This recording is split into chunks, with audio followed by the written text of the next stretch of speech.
സമസ്ത കേരള ജമിയത്തുൽ ഉലമ എന്നത് അത് നമുക്കറിയാം. അത് മഹത്താവുന്ന വിശുദ്ധമാവുന്ന ദീനിൻ്റെ ഒരു പ്രസ്ഥാനമാണ്. അത് വിശുദ്ധമാവുന്ന ദീനിൻ്റെ സംരക്ഷണം ഇവിടെ നടത്തിക്കൊണ്ടിരിക്കുകയാണ് സമസ്ത കേരള ജമിയത്തുൽ ഉലമ. ഭൗതികമായ എന്തെങ്കിലും താല്പര്യങ്ങൾക്ക് വേണ്ടി സംഘടിപ്പിക്കപ്പെട്ട ഒരു പ്രസ്ഥാനമല്ല സമസ്ത കേരള ജമിയത്തുൽ ഉലമ. അപ്പം ഇന്നിപ്പോൾ ചില ആളുകളൊക്കെ പറഞ്ഞു, ഇപ്പോൾ കാന്തപുര അബൂബക്കർ മുസ്ലിയാർ സ്ത്രീകളുടെ സംബന്ധിച്ച് ഒരു മതവിധി അദ്ദേഹം പറഞ്ഞപ്പോൾ അതിന് ചിലരൊക്കെ പിന്തുണച്ചു എന്ന് പറഞ്ഞു.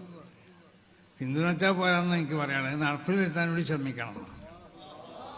അത് നടപ്പിൽ വരുത്താണ്ടല്ലോ അവരവരുടെ. അപ്പോൾ മതവിധി പല ഉസ്താദന്മാരും പറയും, അത് പറയുമ്പോൾ അതിൻ്റെ ഇതിലേക്ക് കൊഞ്ഞനം കാട്ടുകയല്ല വേണ്ടത്.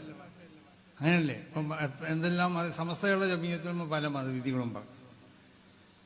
അതിനൊക്കെ പരിഹസിക്കുകയും അതിനെ എതിർക്കുകയും ചെയ്യുന്ന ആളുകൾ തന്നെ ഇവർക്കുള്ള സ്വാർത്ഥ താല്പര്യങ്ങൾ അല്ലെങ്കിൽ മറ്റുള്ള അവരുടെ താല്പര്യത്തിനോട് ഒത്തുകൊണ്ട് വരുമ്പോൾ, കാരണം അവർ എതിർക്കപ്പെടുന്ന രാഷ്ട്രീയ പാർട്ടികളുണ്ടാവും, ആ രാഷ്ട്രീയ പാർട്ടികൾക്ക് എതിരായി കൊണ്ട് ഉപയോഗിക്കപ്പെടാൻ പറ്റും ഈ ആയുധം എന്നുള്ള നിലക്ക് അതിനെ പിന്തുണച്ചു എന്ന് പറയാം.